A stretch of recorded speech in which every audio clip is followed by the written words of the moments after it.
most delightful of all the Oriental fables relating to Zen and Taoism is the wonderful series of crude but delightful old woodblock prints called the 10 Bulls. We do not know exactly where this symbolism originated. It was probably in China. But from China it migrated to Korea and later to Japan. And among the Japanese people, the quaintness and simplicity, naivete of the little group of pictures found a special favor. And this series has been built into most of the texts on Zen that have been prepared in Japan in the last 300 or 400 years. And among those who have written delightful commentaries on it, we must list Dr. Suzuki and other prominent exponents of Japanese Zen mysticism. The whole concept is an effort to explain the relationship of being and body, or perhaps more generally, consciousness as the indwelling spirit of reality and the personality, which is the always clumsy, always inconsistent element in the human compound. It is said that a disciple once asked a Chinese sage, "What is Buddha?" And the old master replied, "It is a man seeking a bull or an ox while he is riding on it." And this, to a degree, is the basis of this peculiar but wonderful fable.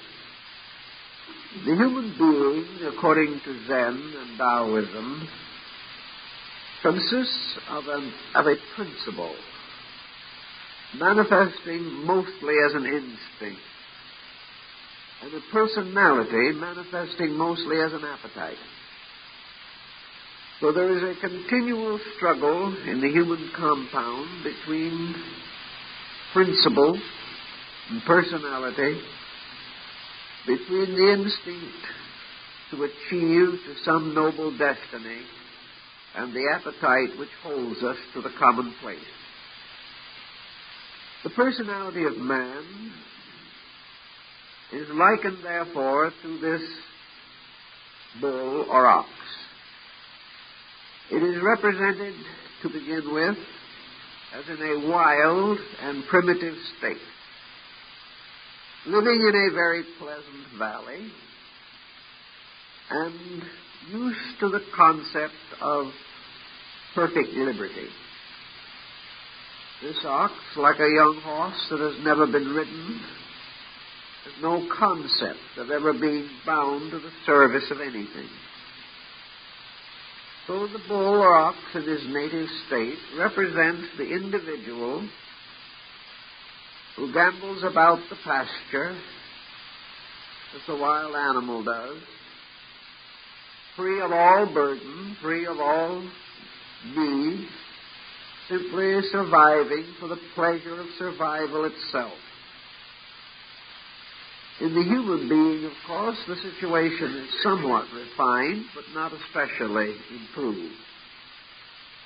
The ox is that part of man which intends to do exactly as it pleases and always has. It is that part of man which, if it is angry and has no reason to doubt its privilege to be angry. The ox is selfish because it is its nature to be selfish. It loathes responsibility because it has never been taught to assume any burden or duty. It carries no load, it serves no purpose, and it tills no field. This ox also represents whatever the individual at the moment is resolved to accomplish. His wants, his desires, his appetites, his ambitions, all these are part of the study of the black ox. And this creature has never even considered the possibility of being something other than it is. And here is where we get very close to the beginning of our Zen and Taoist study.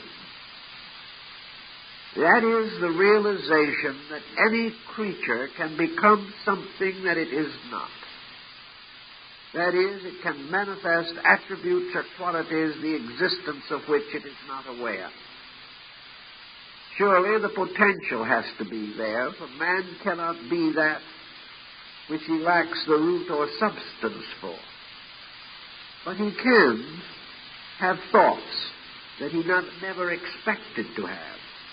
He can live in a way that is different from his common and general feeling about the proper way to live. So it is part of the Zen philosophy that it is conceivable that the human being can control his own personality. Now, at first, this doesn't sound like a very extraordinary achievement. Many people will say instantly that they can control themselves. A person told me not long ago that they had marvelous self-control. The only thing is they never had any desire to use it. And that is about where the situation rests. We are all quite certain that we can do anything we want to do. But when the time comes, we never want to do anything very different from what we have done. And if the desire to do something better does come along, it lasts only a little while, goes to sleep again unfulfilled. But in Zen, there is this definite belief, this preachment, that man can take hold of his own life. He may have been born impatient and lived half his lifetime in an impatient mood, but it is possible for him to be patient. He may have lived in a highly competitive way, seeking only the satisfaction of his own desire. But it is possible for this person to be unselfish. He may never achieve this possibility in a present life, but it is still a possibility. For any individual can do that which he wills to do. He can control his temper. He can refine his nature. He can overcome bad habits. He can break the bonds of alcoholism or narcotics if he wants to. If he has the deep and serious determination to be better than he is, and the willingness and the consistency to improve, there is nothing reasonable to man that he cannot accomplish. So our little scene opens in the story of the bull with a boy, the shepherd, or the keeper of the cattle, who is holding in his hand a very tempting morsel of green fodder and trying to attract the attention of the large black bull that is rushing by, going in the opposite direction from the boy. The boy is going one way, and the bull is cheerfully going in the opposite way. And the boy is holding out his morsel of food to try to lure the bull over. This is the approach. This is the beginning of the struggle to bring the personality under the control of principles or of reality. And as the personality goes its headlong way across the pasture, the boy holds out the green herb. And on the side of the hill, back of the boy, is a pine tree growing.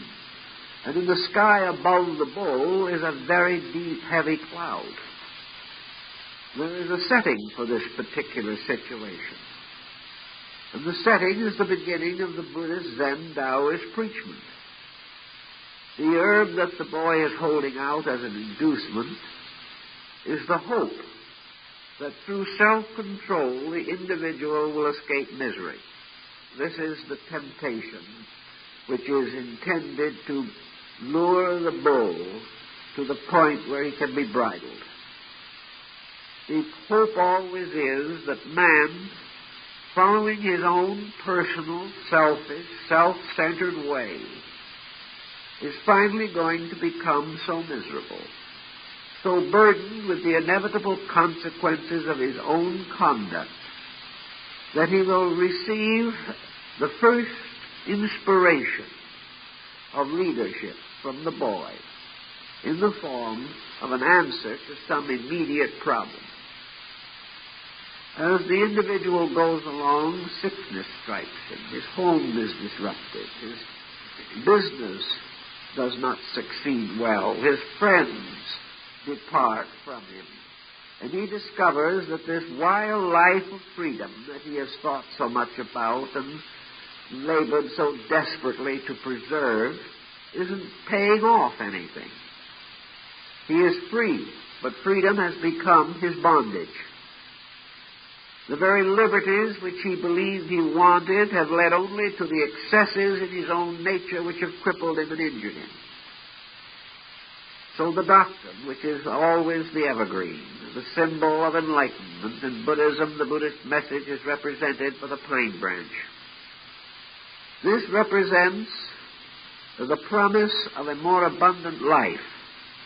It is the inducement also to bring conduct under the dominion of character, that health may be improved, that the daily problems that we face can be more easily overcome.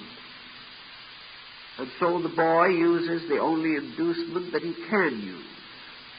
The bull is selfish, so the boy appeals to its appetite.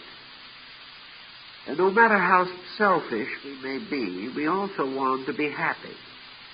And in our selfishness to be happy, we are brought gradually into the presence of learning. For we come to know in the end that only learning can make us happy. That only the improvement of our own minds and our own lives can solve the problems that make us unhappy. So the boy waves his luring bait before the animal. And when we turn to the second picture in this delightful series, we find that the animal has done the expected. He has gotten close enough to the boy for the boy to be able to put a halter on him. He has become more docile because he has gained confidence in the boy. He has gained confidence in the self. He found that when he came close and took the food that the boy offered, that no evil happened to him. The bull found that the food was tasty, that it was even more pleasant than that which was gained by going out and foraging for oneself. He also found that the boy was kind, that the doctrine which was symbolized by the young shepherd was a gentle doctrine, a wise and friendly belief. And so the bull did not object greatly when the halter was slipped over its head, for it found that the yoke was easy, and that the law, instead of being a terrible thing that was going to take away from it every liberty and freedom, was really bringing it into a relationship with insight, or a relationship with knowledge. The shepherd could make life better for the ox. The boy could make the life of the animal more secure. For human wisdom, or the wisdom of philosophy, can protect not only the inner part of man's nature, but also his outer nature as well, if man himself will permit. So a friendship is established between the ox and the boy. And the two together now head in the same direction. Through the beginnings of wisdom, a fraternity, a relationship, a kinship has been built between the consciousness in man and the body which must fulfill the works of consciousness. Buddha very directly in his own teachings explains that it is not the purpose of the doctrine to make the personality a troubled creature, or to take away from man any of the really good things which he can enjoy or hope to have. The purpose of consciousness is to enrich the person so that the things we have become really meaningful, that joy becomes real joy, that insight becomes real insight, and that understanding becomes a practical instrument for the achievement of everything that is reasonable and desirable. Once man has accepted the yoke of the doctrine, everything in his life is made simpler, made more convenient for him. He moderates his intensities and has less pain and sorrow. He controls his appetites and his body is healthier. He achieves moderation of goods and his worries are fewer. And so under the guidance of the boy, the ox begins his gradual transformation. And you will notice in the picture that when the boy has finally got the bridle on the ox, the nose, the very tip of the ox's nose, has turned white. Up to that time, it was all black. Of course, the black ox was the symbol of ignorance, of darkness, of benightedness. But after the yoke has been placed upon the animal, the place where the yoke is has turned white. This is the beginning of the transmutation of the ox. It is the beginning of the transformation of character. Also, as you look, you will observe that the landscape has changed. The dark clouds are gone. There are pleasant trees and mountains and a beautiful expanse of water. It is a very much more charming, verdant land than it was before. And the ox is slowly and ponderously turning in its course to follow the leadership of the boy. This is also the beginning of discipline. For in one hand now, the boy carries a rod. Now, we do not see the boy injure the animal with the rod, but the thought or concept of discipline is introduced. In this case, the discipline represents the leadership of consciousness over the body. It means that the boy now has the advantage. He is able to command the body, and maybe reluctantly, the body will obey. It has been a very delicate operation to get this far in this partnership. And working as we do all the time with folks, I may say that getting that halter on to the bow has taken many a sincere person 10 or 15 years of hard work. Always remember that that first effort is the most difficult. We resent so desperately the very solutions to our problems. Worshipping this sense of the right to do anything we please, we forget to please to do anything. Still we maintain that we have this inalienable right to be miserable, to fulfill whatever purpose we intend. And any subtraction from this privilege is tyranny, even though the teacher may be wiser than we are. If the teacher interferes with our right to do as we please, he is a tyrant. So it is quite a strategic undertaking to finally reach the point where the personality, with its mind, emotions, and psychic integration, is willing to accept the leadership of the consciousness itself. But here the bull has finally done so, and the end of its nose is appropriately emerging from the dark cloud of its own matter or materialism. And the reason why the end of the nose is probably so pictured first is because the first release is on the level of the most physical of our appetites. It is on the level of our sensory perception, represented by the face of the animal. And having gone this far, we turn the page and we come to the third picture of the bull. And here we have a very docile, pleasant scene indeed. Here the bull is following the boy along the edge of a pleasant stream. And we cannot but remember the words of the psalmist, "He leadeth me beside the still waters." Well, that is exactly what is happening in the picture, precisely what is happening. The boy no longer has his rod either. He is now carrying a flowering branch, which again suggests, perhaps, the mysterious rod of Joseph that budded, or the mysterious shepherd's staff of Tannhäuser. At this stage in the development of the theme, the entire head of the ox is now white. This means its rational or upper part, the highest part of the personality, the mind, is now liberated, at least theoretically, from bondage. The ox, however, is still haltered, and the boy is still holding the cord. Principle must still lead. The consciousness must still direct the way.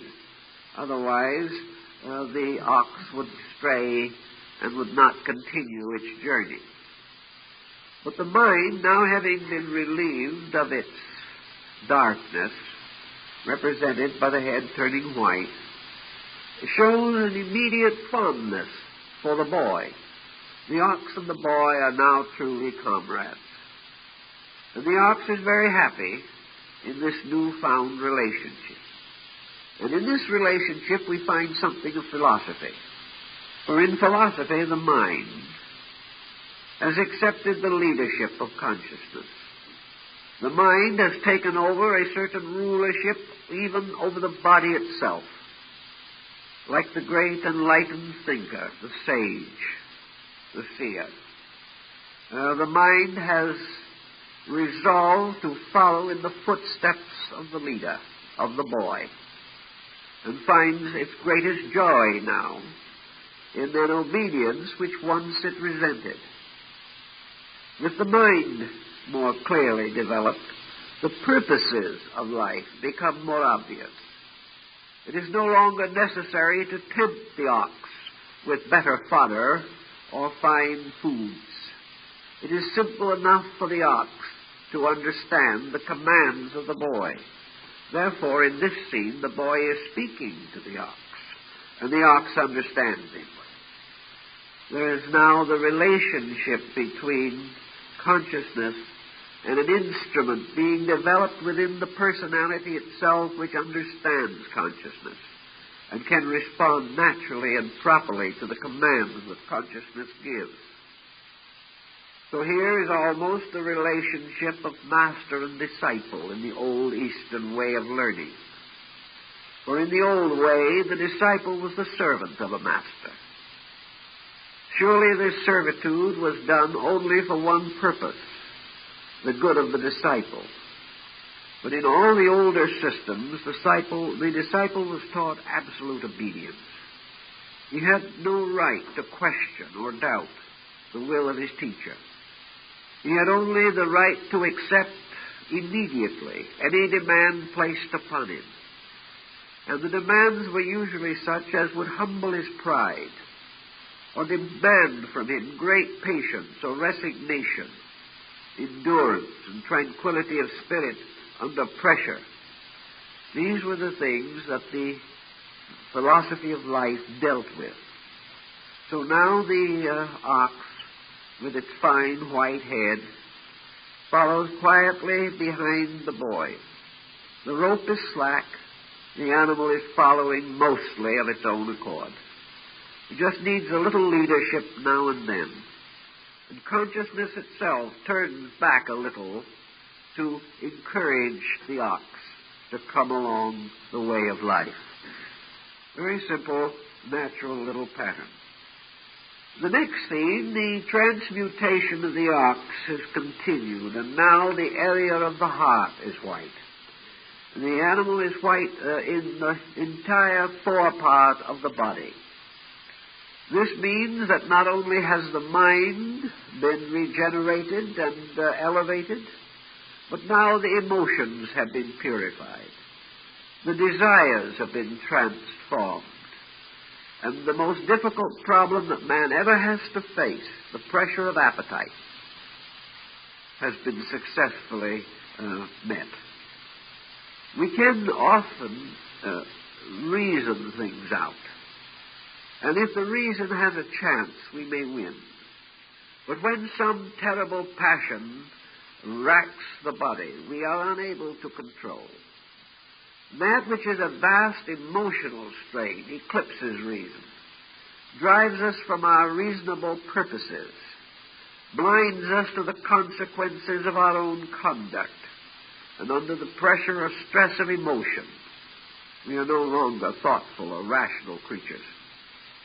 But now the bull or the ox has reached the point where this part of its nature is also transmuted and regenerated.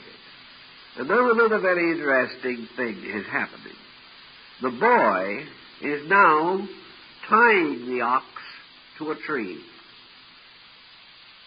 This tying the ox to the tree instead of to the boy becomes therefore the next step or part of this transformation or transmutation.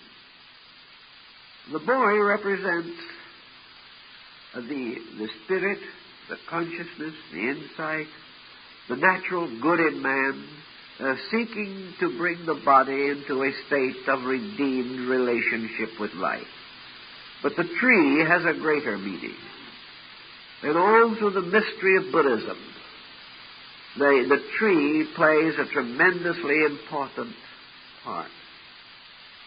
It was under a tree in the garden of the palace of Kapilavastu that Buddha was born.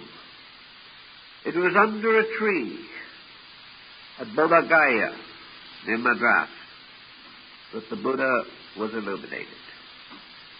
And it was under a group of trees on the Indian roadside that Buddha entered the Parinirvana. All through his life, the symbol of the tree went with him.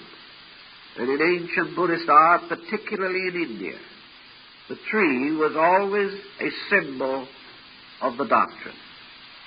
The tree was the great protecting growth under which man could sit and be guarded from the heat of the sun or the wetness of the rain or the force of the wind. He could find security beneath the tree, and perhaps also he could find there rest and peace, for the tree was the symbol of the oasis. And in the deserts of the Near East, the tree was the emblem of life itself. Wherever there were trees, there had to be water. And where there was water, men could hope to live. So now what has happened? The boy, consciousness, has now tied the ox to the tree. In other words, has bound it to the operations of universal law. The tree is the symbol of the law. It is the symbol of the great doctrine. And this is a step which occurs frequently in the advancement of the purposes of discipleship in the Eastern system. Man himself, be he consciousness or be he body, depends upon the law.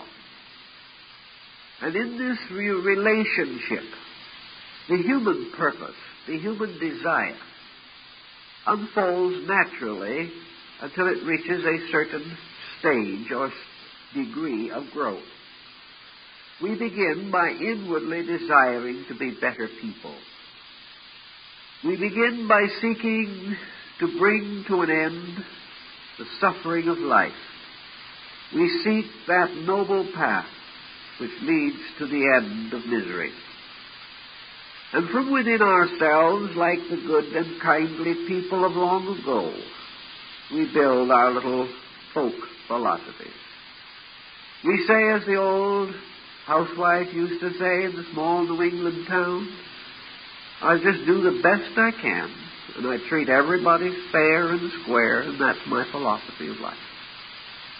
It's a good philosophy. The only thing is, it has its limitations. We go a certain ways, and our own insight, our own instincts are not strong enough to lead us further.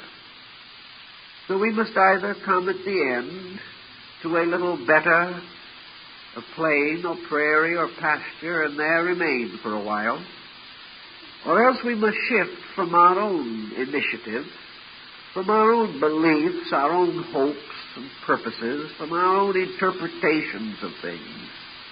We must shift from these foundations and follow the ancient Buddhist Zen doctrine. I take my refuge in the law.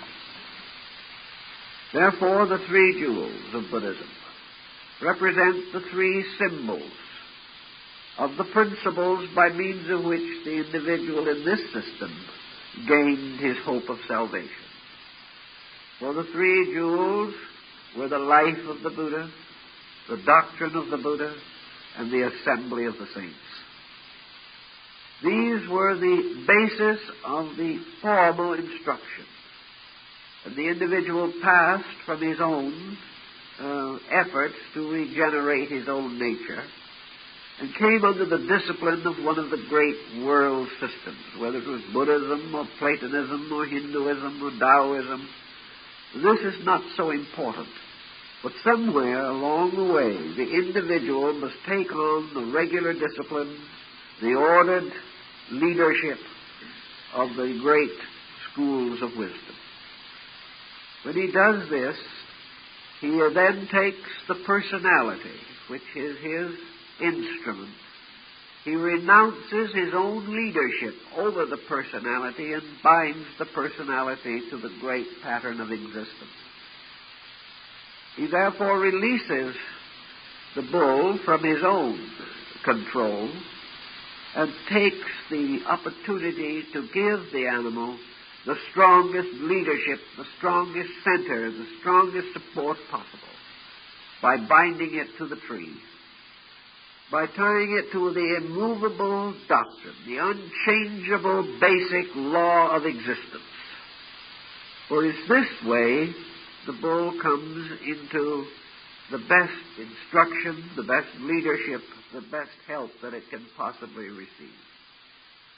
Then also by releasing the bull or ox from his own leadership, man escapes a further negative possibility in his own nature. It is possible that man will renounce all the different things of life. He will renounce a fine home and become a wanderer, homeless upon the face of the earth, like the monks of old.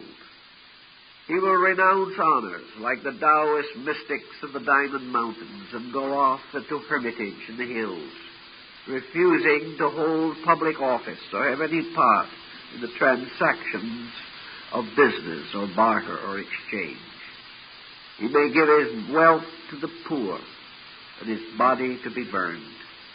He may renounce everything that he possesses, and still he has not renounced selfness. He has not renounced this mysterious something within the individual that makes him determined in some way to achieve his own purpose regardless of anything. The Buddhist warns that even the determination to become enlightened can be a fixation of the mind, which will restrain and limit the disciple.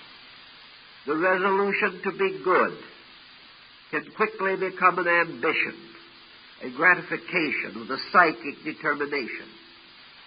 The resolution to help others can become the basis of a glamorous self-centeredness.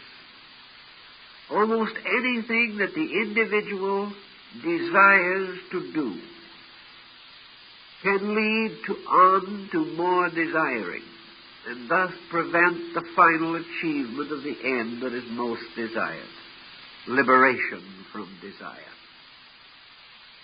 For unless man is able to achieve freedom from the instinct of desire, he can never completely release himself from the net and web of appetites and from all the illusions and delusions that the mind can be afflicted by. So sometimes when we think that we have reached a high plateau of vision, we are really only under some form of paranoid pressure and we do not know the difference. So the boy ties the bull to the tree and gives up the leadership of the bull. The boy now has no longer the right to control or to dictate or to direct or to demand anything from the animal. The animal, or the personality, the symbol of the transitory mind and emotions, has now been turned over to the law, to be established in it forever. And the need of the bull is now that it shall obey the law and not the shepherd. It shall obey the infinite itself and no longer the personal consciousness of man, even though this consciousness may be essentially well-intentioned. So the boy finally sacrifices and gives up his friend, the bull, who is now rather an odd-looking animal with considerable areas of white. The forelegs are white, the shoulders and the chest are white. The transmutation is going on, but the boy is no longer the master of the bull. It has released it. It is no longer leading, demanding, or requiring. And we come to the next picture. And in the next picture, the boy is walking along holding the halter in his hand. Behind him is the bull. The bull is now white to the midriff and is really becoming quite an amazing-looking animal. But now the bull follows the boy. There is no halter. Having given up the ox, the boy discovers that he cannot lose it. He discovers that once the personality, the integration of the mental, psychic, emotional complex has progressed to a certain point, it changes its own basic psychology and becomes the willing servant of the boy or of consciousness. Now it is the ox that is seeking. Now it is the ox that finds the companionship of the boy the most valuable of all things. Now the mind is turning naturally to the spirit and follows in the way of mystical insight and mystical illumination. We find this everywhere in the story of mysticism, both in Asia and in the Western world. We observe how the mystics, through their years of struggle, sought communion with the infinite, sought to mingle their own natures with this universal plan of things. And then sometime, somewhere, the great wheel of the law turned, and to these mystics came some kind of an inner experience, an actual mystical awakening of life within themselves. And from that moment, the mind, the emotions, the person that we know became, in a sense, the dedicated servant of this experience which had occurred within. Among the Sufis and dervishes of Islam, this experience of God is called the knowledge of the beloved. And the moment the individual has this experience, he becomes the slave of the beloved. He becomes the slave of truth. He follows resolutely in its way, daring all things, patiently, inevitably, following with humbleness but continuity the subtle thread of doctrine that must lead through the mystic maze of things to the final presence of reality. So now the person has turned and pursues the man.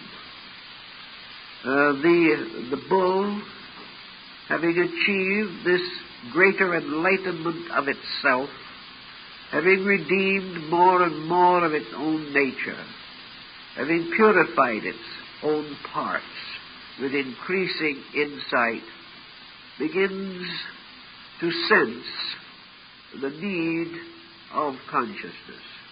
There comes a point in our own experience of life, each of us, where that which at one time we had to discipline ourselves to achieve suddenly becomes the most necessary of all things. As inner experience grows, as the divine takes precedence over the human in the mysterious structure of our being, man suddenly longs for reality. To him it suddenly becomes the all-purpose of things. Whereas before he was looking for the gratifications of the flesh, now he seeks the exaltations of the spirit. So quietly and patiently, and in a very friendly way, the ox now follows the boy without a halter. There is no need any longer of controlling the animal. The animal has found its own light, and now chooses to be the companion of the spirit. And the garden and the foliage of the mountainside and the general view is most delightful. And even though the engraving is extremely crude, there is a look of extraordinary contentment on the face of the ox. The ox is well pleased with the whole thing. The personality now follows the way of the spirit toward truth. In the next picture, the ox truly has been made to lie down in green pastures. It is very comfortably curled up on the ground, and now almost all of its nature is white. There is just a small patch of black at the rear with the tail. Otherwise, the ox has now been entirely transmuted. And it listens with great delight, presumably, to the boy, who, seated nearby, is charming the bull by playing upon a flute. Here, the spirit truly is entertaining the ox. And the ox is very peaceful, subdued, and quiet. This begins to suggest the teachings of yoga.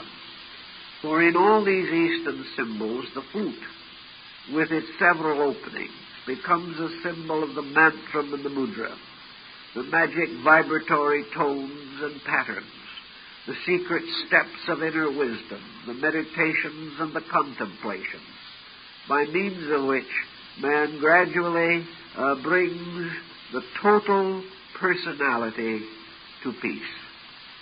Here the individual, the person, the being within, has brought harmony and beauty and fineness and tranquility to the thoughts and to the passions and to the problems of life.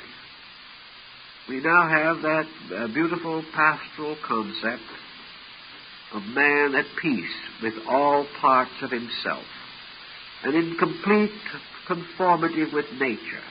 And for the first time in our picture, the peaks of great mountains rise in the distance. There is a new and universal vista opening. the peaceful soul, dwelling always in the music of reality, is here something like the East Indian concept of the bull, seated while the divine flutist, Krishna, plays the wonderful melodies of the spirit. The spirit, the self, is the great musician, the great harmonizer, the one that strikes the vibrant chords of life, is now entertaining the personality, the outer nature, which has been brought into complete and perfect harmony. The whole scene suggests meditation. It suggests that the individual has now reached a point in which he has achieved quietude. And in the quietude of his own inner life, he hears for the first time what Pythagoras called the music of the spheres. He begins to be aware of the celestial harmonies, which cannot be heard because of the constant cry and the constant shout and confusion of mortal life. It is only when man is still, quiet, detached from all worldliness, that the wonders of the inner life can be made known to him. It is in this quietude that he hears the voice of the silence. It is in this quietude that the Spirit of God comes close to him, as this Spirit walked in the garden in the cool of the evening in the old story of Genesis. So here is truly a happy, peaceful, contented scene. And to most people who could hope for such an end, this is paradise itself. All is peace, all is contentment, all is happiness and rest. The striving and the struggle ends, and the individual seemingly has reached his goal. But in the Eastern Zen philosophy, this is not the end. This is only a pleasant interlude. This is a promise of still greater things to come, more to be accomplished. But it is certainly the dividing point which brings in the second half of the series. In the sixth picture, it is the first of a second set of 5 which together make the entire pattern. Here we see the contemplative taking over, the inner life becoming victorious, and the individual turning more and more to the mysteries of the internal in the development of his discipleship and the patterns which lead to his emancipation. Now, at this stage of the picture, we see in view 7 that there is no longer any halter on the ox. The ox has had the halter removed. Also, all of its body is now white. The boy is now sitting on the far bank of a stream which flows between him and the ox. And the boy is sitting under a tree very quietly in meditation. And the ox is drinking deeply of the waters of everlastingness. Here we have the self which has found its ultimate peace and security. We find the contemplating consciousness detached from all the labors of things, and the great liberation which wisdom brings into the life of the person who is truly wise. The wise man is not one who is able to resist temptation. For beyond this is a greater virtue, the simple virtue of being untouched by temptation. Instead of being strong in the presence of problem, the individual is problemless. Instead of controlling his emotions, he finds that they no longer arise within him to be controlled. But when he has reached the point represented by this picture, and his nature has been fully inwardly transmuted, then there is no longer any need for the eternal watchfulness of consciousness over the conduct of the person. Consciousness is no longer a policeman. Morality, ethics, conscience are no longer the heartless dictators of conduct. The enlightened mind, the redeemed emotions, the purified body, these are now dwelling forever in peace together.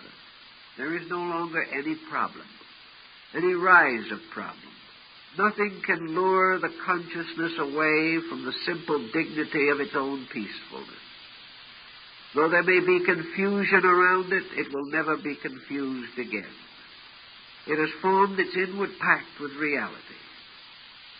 And the individual then has the strange freedom of being able to do anything that he wants to do, because he will never want to do anything that isn't good. This is a very high degree of your Zen mysticism, but it is represented in this picture. The boy is no longer even watching the ox. The ox is now completely subdued, and it drinks of the edge of a stream, which in this view divides it from the boy. And in the Buddhist philosophy, and also in most other religions, by the way, you have this stream of water.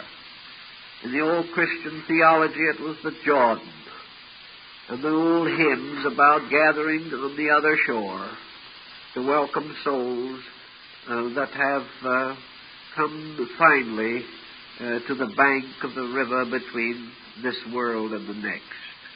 The Egyptians had their celestial Nile that flowed through the Elysian fields, making them fertile. And in Buddhism there is a strange ocean across which the ship of the doctrine carries souls to peace and truth. And at this stage in the development of our story, there is between the boy and the ox the mysterious river of life that divides form from spirit, divides one world from the other. And this mysterious divider was always shown in the old mystery religions and things of that nature as a kind of temptation, a test or a trial that the individual had to learn to bridge in some way through his own understanding. He must build a bridge to bind the worlds together. For the spirit belongs in one region and the body in another. But the ox now is drinking of the waters of foreverness. It has no longer bound itself to the material plane or the material garden in which it lived. It is seeking also the everlasting waters of the Spirit, that those who drink thereof shall never thirst again. So we find the purified ox now also beginning its acceptance of the great universal mystery of life nutrition. It is beginning to live not on the bread of this world, but upon the fruits of the Spirit. And little by little, its dependency upon nature, its dependency on the earth, its dependency on all mundane things is lessened. It has a source of food ye know not of. It has a source of constant wealth and strength and insight that flows out of everlastingness. So the ox in its own quiet way is attaining its discipleship. It is becoming the redeemed and purified and vitalized instrument for the manifestation of consciousness itself. It's a very pleasant, pastoral, happy scene. The mountains are not as veiled as they were before, and everything seems to suggest a wonderful enrichment and a wonderful purposefulness in all that happens. And so we come finally to the next scene. And in the next scene, something strange has happened. The earth has disappeared. The outer world has vanished utterly, And our ox, now, I might say, looking a little embarrassed by it all, is wandering around on a beautiful feathery cloud, which is a very difficult place for an ox to be.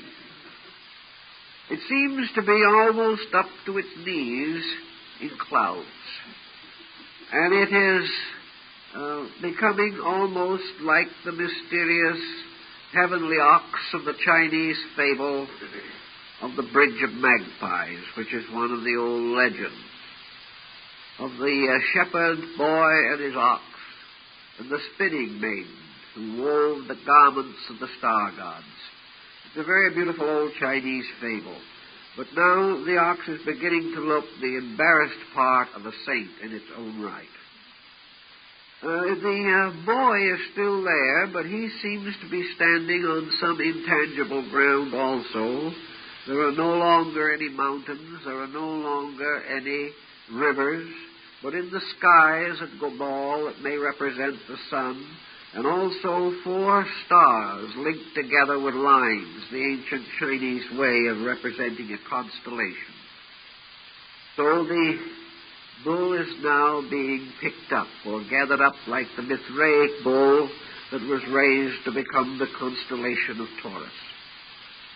Now the symbol of the personality is moved out of worldliness entirely, and the individual, having achieved a very much higher state of meditation, is now advancing into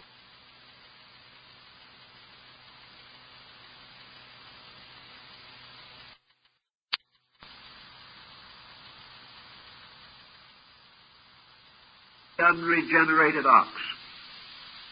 But that as these faculties are regenerated, he returns to his universal citizenship.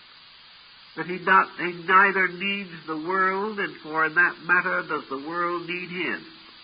For the world will never understand him, and he will never understand the other.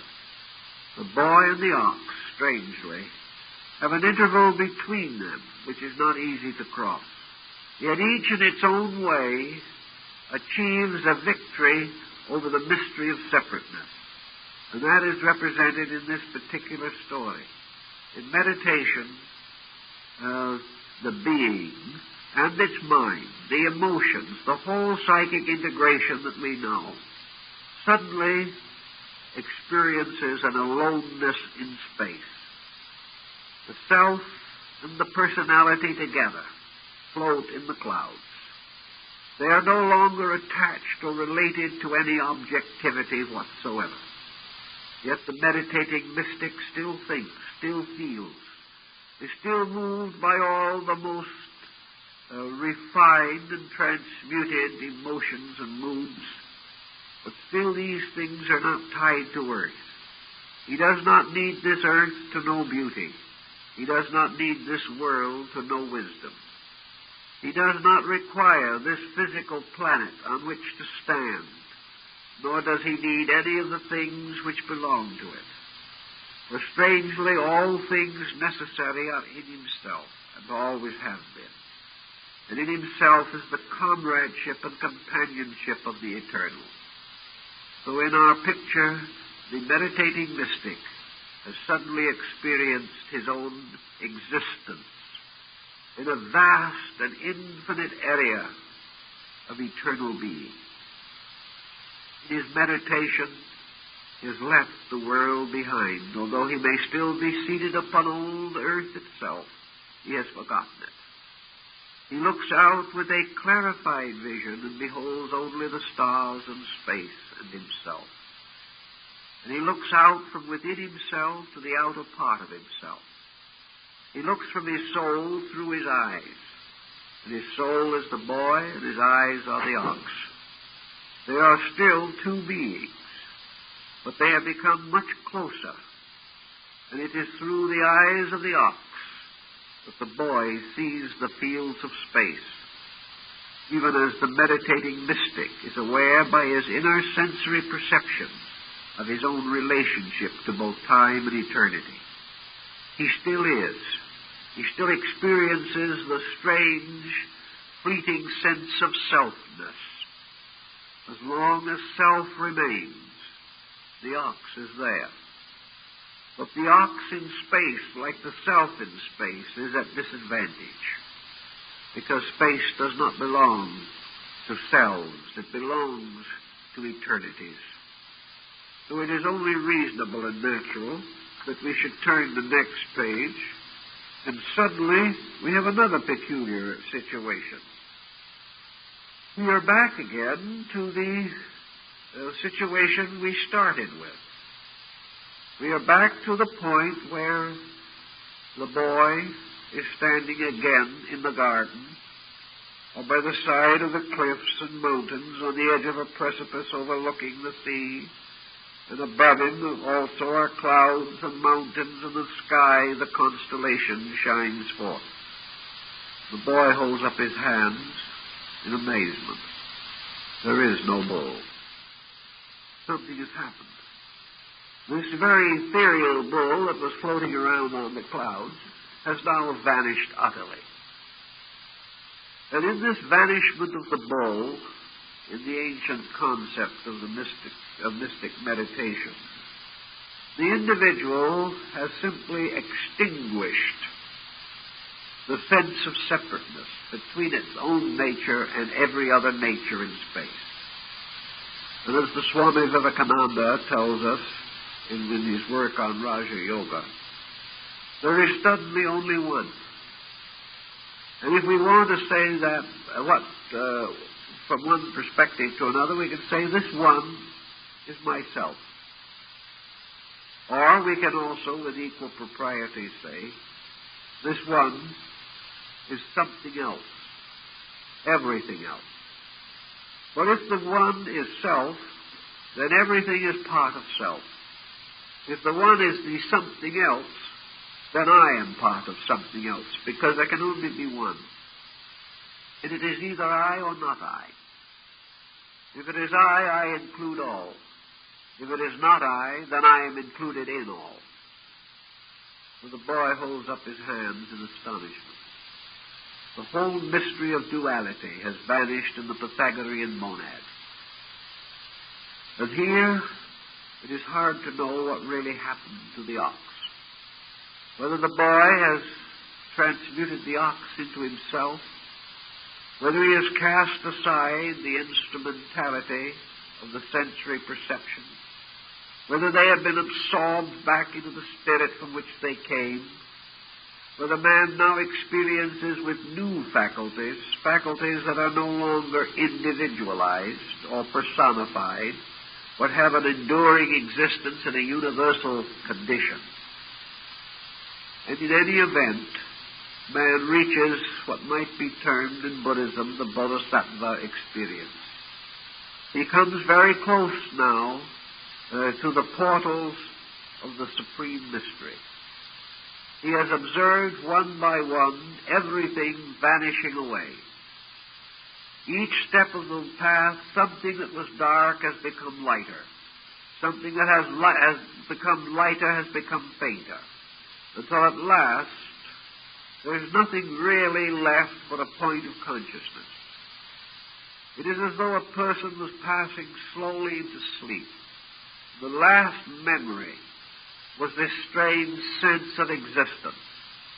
No longer where we exist or how we exist or what moves or motivates our existence, but just this one fleeting realization that we must exist.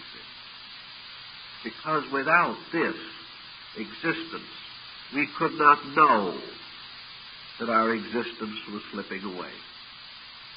So there is this mysterious movement in which nothing remains of the elaborate complex of self, of person, of things, of emotions, of appetites, of desires, of ambitions, of hopes and fears and resolutions. Now there is nothing remaining of these things except a kind of conscious watcher, a beholder of things that can behold everything but itself. but has reached that point in which there is no longer anything to behold. And we come to the very edge of our supreme problem. Namely, if there is no illusion in man, if there is no further retention of worldliness, if there is no link between the individual and the corporeality which he has left behind, then is it not true that in meditation the world fades out? That all these things have a ceasing because they no longer are needed, and that which is not necessary does not endure. So the boy, to his astonishment, sees the whole elaborate pageantry of his own nature evaporate. He sees his memory and his mind and his thoughts and his feelings all fading away. Yet in a mysterious manner he exists, for he is capable of seeing them fade. He is capable of surviving the loss of the bull, which means that the individual life, the consciousness in man, is capable of surviving the death of the mind. And this is one of the great points in Zen philosophy. And I think it is one of the points that will sometime have to be reconsidered in Western psychology, where we are going to have to realize that it is the thought that produces the thinker, and not the thinker producing the thought. That in the beginning was not the mind, but the thought. And the thought was everywhere and in everything. And in order to express itself, the thought brought forth the mind. And the mind became the instrument, and thought and soul the mind. But the mind can die again, and the thought remains. And this thought is a kind of vagrant sense of existence, moving and floating upon the deep sea of meditation. And in it we find the concept of the bodhisattvic life, in which by degrees the individual comes so close to the dividing line between the state of being and the state of eternity that he can hardly realize which he occupies at any given time. And so we then turn the diagram from this to the 10th figure, the last of the figures. And what do we have? The boy is gone. The ox is gone. The trees are gone. And all that remains is the Zen Taoist symbol of eternity, the circle. This is the circle that a good Zen priest can draw with one stroke of the brush, and it will be perfect. A perfect circle drawn freehand. But in this circle is the end of the mystery, either for Taoism or for Zen. For now there is nothing that remains except the infinite mystery itself. The mystery of the Samadhi. The mystery of the Mahaparinirvana. The mystery of the dying out of all the fires of existence. The end of suffering. The end of the long road that leads to the end of suffering. There is no longer the shepherd or the ox. There is no longer that which causes pain or that which experiences pain. There is no longer the thought flying out like a bird seeking a place to land. There is no longer any land. There is no longer anything except the infinite expanse of the inevitable itself. In this, as the Buddha says, the drop of water has returned to the infinite ocean. All separateness has ceased. All condition as we know it has ceased.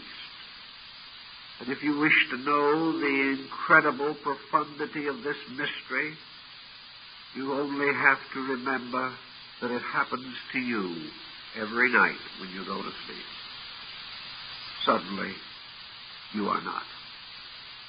And yet not having an existence, you are never aware completely or totally of the end of an existence. And suddenly In the morning, you awaken again, out of not existence into existence again. And you pick up the threads and strains of life, and you go on. And each little day we live is rounded by a sleep. And all of us can sometimes wonder where the dream really is, whether man is dreaming of strange things or whether strange things are dreaming of man. We do not know, but we depend upon certain orientations to clarify. There are examples known in which dream life and active life have been so closely interrelated that it has been impossible for the individual to tell which was the dream and which the reality. This is part of our problem. But Zen ends not in a frustration, in the sense that Western scholars have insisted on assuming that the Buddhists were nihilists, that they were some strange type of extinctionists, in which to them the supreme end of everything was to be nothing. This is the first thought that may come to mind. The idea that the only way you can escape from pain is to die. The only way you can escape from your mind is for the mind to die, or for you to die and leave the mind behind. This is not really the substance of the matter at all, however. For there is a great deal more to this Buddhist philosophy than extinction. We have extinguished the man, and we have extinguished the ox. The world is gone, and nothing but the circle remains. And the circle is reality. So how shall we estimate the nature of reality? Have we right to say how deep it is or how wide? Have we any way of estimating what is locked within it? Do we know what potentials may emerge from it? We have the experience here of beholding an unknown, or coming into the presence of a mystery. Perhaps one name we give to this mystery is space, and space is an excellent symbol of Tao. But on this side of the mystery, we behold space stretched limitless, beyond the galaxies that fill the firmament, or are scattered and strewn about through the infinite expansions and extensions of time and distance. And from this invisible, mysterious space, we know we have to derive all that we are. It is from space that comes the atomic and nuclear energy that we fear today. For it means that this thing that seems to be empty around us is really filled with an infinite life so vast that it can shatter in an instant all the material structures that it supports. So we see from this mystery of space, flowing downward into matter, the infinite diversity of creation. We see coming out of space all the planets and all the lives upon them. We see man coming out of space. We know that his nutrition is derived from space. Everything that we know, everything that we are, began somewhere, somehow, as a seed in something that we cannot see, and the seed itself we could not see. And only after ages of growth did this thing become manifest to us. So we are indeed like a great tree with its roots in an invisible heaven above, a silent, abstract earth that seems to be utterly transparent and to go on forever and to be fully empty. And yet, we have to be wrong. For this space, which is the most rarefied of atmospheres, contains everything that has ever been or ever can be, even as it supports everything that at present exists.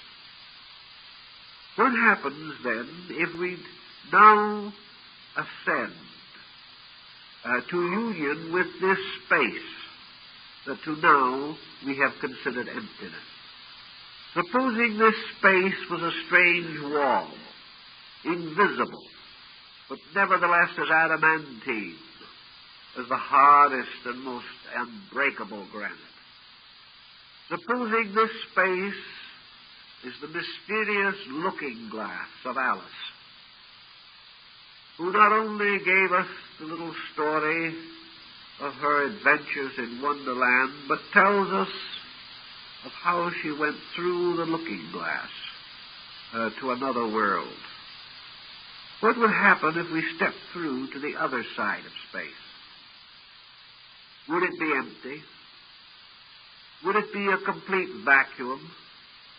Is it possible that beyond space itself there is this other side, and that from this other side other things are being generated, created, and fashioned to flow out into other dimensions of existence we know nothing of? Buddhism takes the position that when man is restored to identity with reality, which is the Mahaparinirvana, then in that moment he is born for the first time into the true universe. He is born into the world as it really is. He goes out of the sphere of seeming into the sphere of being. And he comes, therefore, not to the end of everything, but merely to the waking out of a sleep. And what we call the reabsorption into eternity through meditation is the gradual releasing of the individual from the nightmare of some strange dream which he calls existence. And what we call this way of life is a dreaming of the spirit. And suddenly, in the Mahaparinirvana, the individual awakens. He awakens from the nightmare of selfishness. He awakes from the horrid dreams of pain. He wakes from all these doubts and fears about the finality of things. He awakes from the terrors of an atomic age.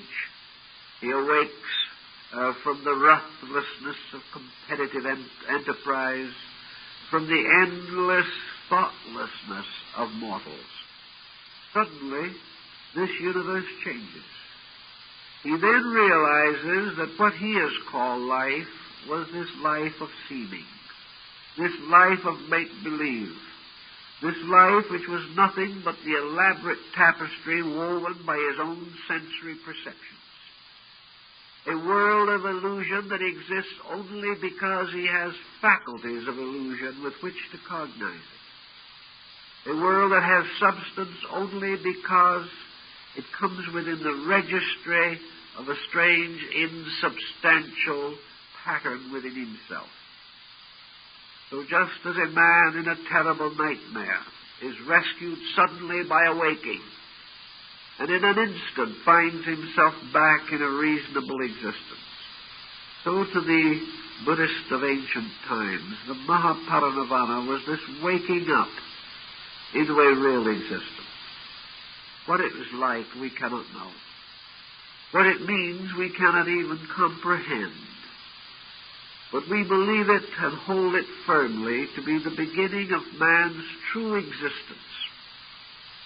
We hold it to be something which, when it is attained, brings to the individual for the first time a positive relationship with life, instead of being forever opposed to life. Instead of being forever under the displeasure of willful gods or under the pressure of unchanging laws, man suddenly, for the first time, comes into the benevolence of the all-beautiful, the all-wonderful, and the all-good. And in order to signify this wonderful, incredible state of things, the Mahayana Buddhists, from which the Zen derived most of its teaching, picture against the mysterious background of the cosmic shades and shadows the rising figures of the Dhyana Buddhas.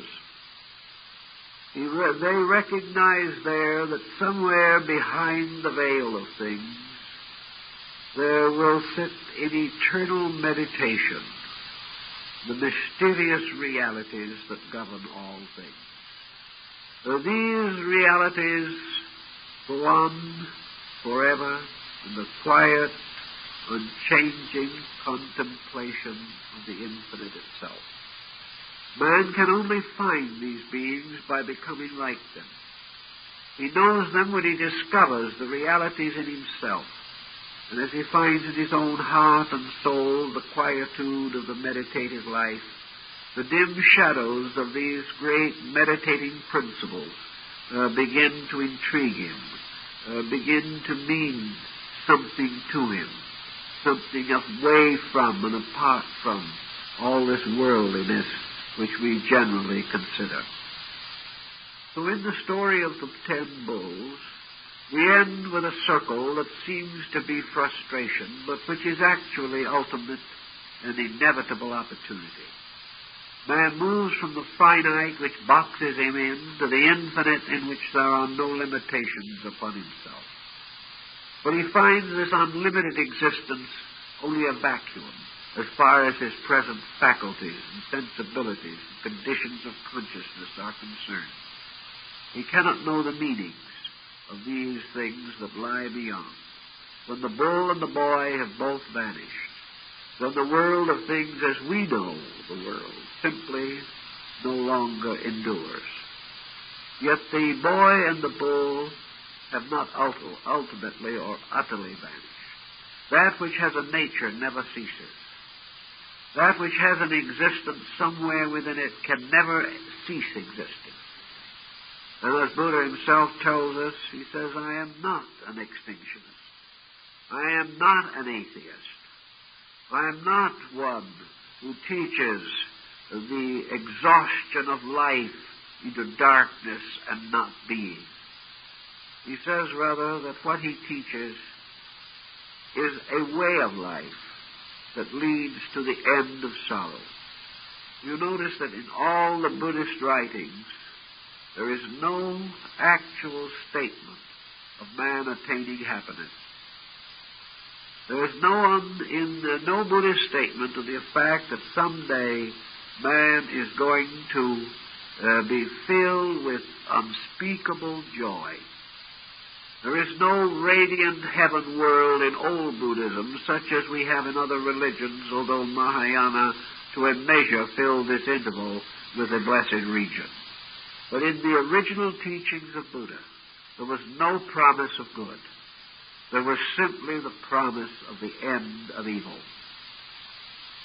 This is because in the philosophy of Buddha, the human being, the human mind, the human nature is simply incapable of a positive statement of reality. We cannot define that which we consider as ultimate good. What we can do only is to define that which is not good. Therefore, we cannot say what this thing will be, but we can gradually remove from it those qualities which we know that it cannot be.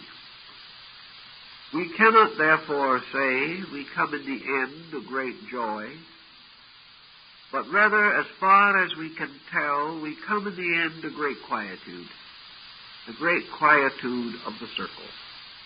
We have come to the end of pain. We have come to the end of sorrow. Now, what is the state of no longer being sorrowful?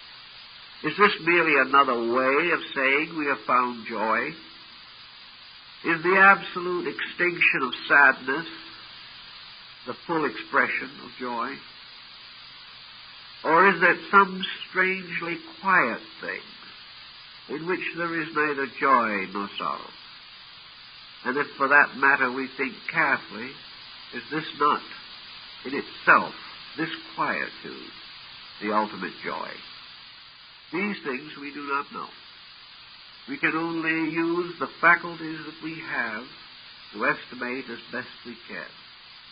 To Buddhism, the nearest we can come to reality is to extinguish the illusion. When we are no longer deceived by that which is not so, we are free.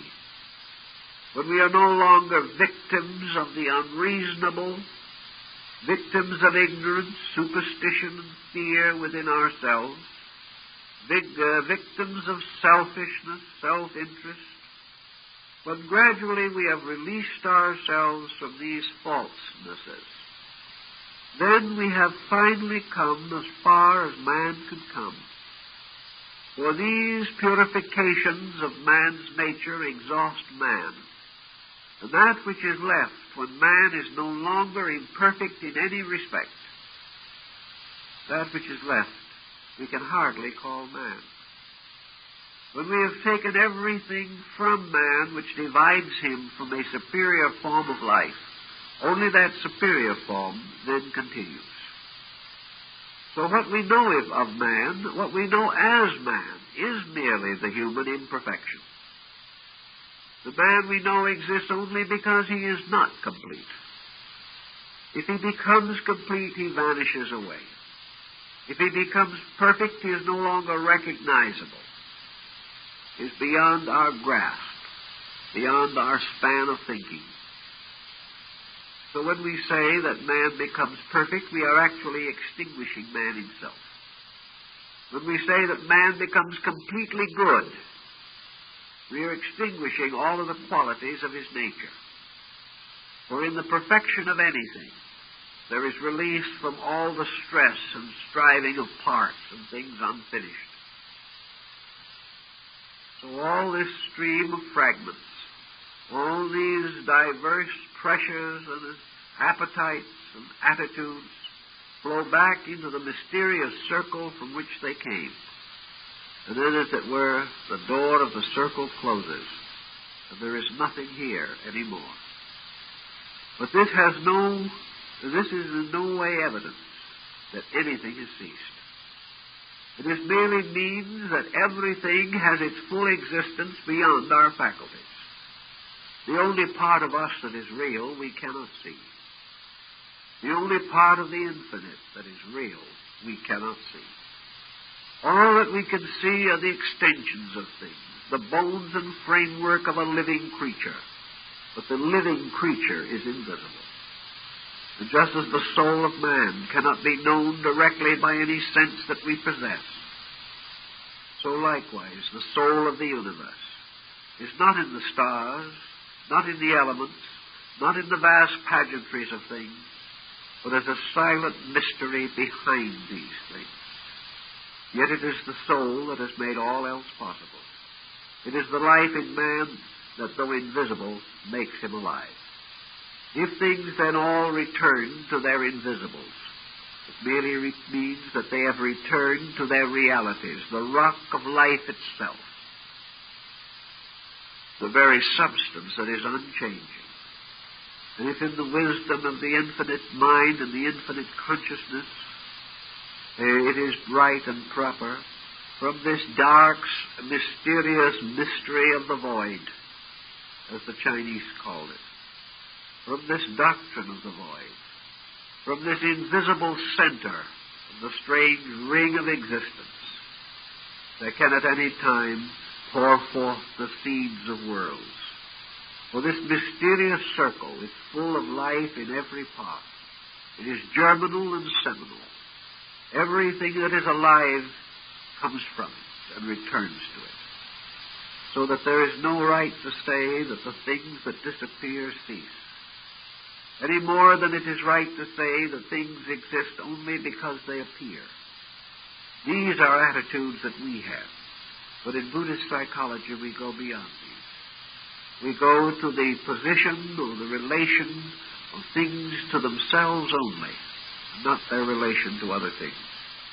And out of this concept, I think, we can get the main pattern or picture of the story of the 10 bowls, which is, of course, something we can meditate on for years if we want to, without ever exhausting its potential. But it does challenge in us the consideration of all these old legends and this fabled story and the lore and the wisdom of antiquity. And each will interpret it some way according to his own insight. He will identify. He is either the boy or the bull. Then he is both. Then he is neither. And lastly, he is the circle that goes on forever, that has neither beginning nor end. And by these identities, he discovers his own growth in the mystery of existence. Well, I think our time is pretty well up, so that's our little story. And we hope that you will find it interesting and worthy of consideration. And if you don't have a copy of the book, I think you might want to have it, because I don't know where you're going to find these pictures more conveniently than in this little volume. So we leave it to your consideration. I'd like to also call to your attention that this evening, after our talk, our little gift shop will be open, and also our library with its exhibit and with other art treasures and things there for you to see, in order that as the time to Christmas gets nearer and nearer, you can do a little last-minute shopping, or perhaps look around a little and relax in a rather pleasant atmosphere in the pressures of last-minute shopping. In any event, also I would say that although we have no class here next Wednesday evening, the gift shop will also be open Wednesday evening next week, so that if you have the time and the inclination, perhaps you will find here a convenient place to do a little of your last-minute shopping.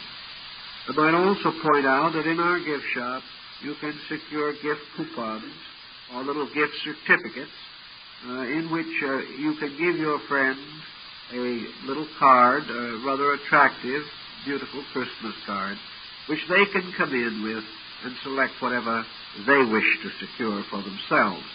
So if you're in doubt about what to get someone, perhaps one of these gift certificate cards will be appropriate. We hope you will take a look at the exhibit in the library. We think it is a very good story of the unfoldment of man's consciousness in his struggle for learning. And we think that it tells how, perhaps symbolically at least, man captured his thoughts and his dreams and his hopes, the mysterious forms of letters and of words and of characters and sentences. And these, in a way, became also these symbolic oxen that became the instruments of his own purpose. Man identified with his thoughts, put them into words, and created literature, created a world of learning for other men to enjoy. Men passing through the ages of learning turned from one book to another, from one leaf to another, until they found in the simple stories of Zen perhaps the whole substance of the written word. You will find some interesting examples of man's struggles for learning, struggles for insight, and how he gradually recorded the best that he knew for the good of other men. The history of the written word in our library exhibit we think you will find interesting. So we hope you'll visit the gift shop and the library, and we will see you all, we hope, next Sunday. Thank you very much.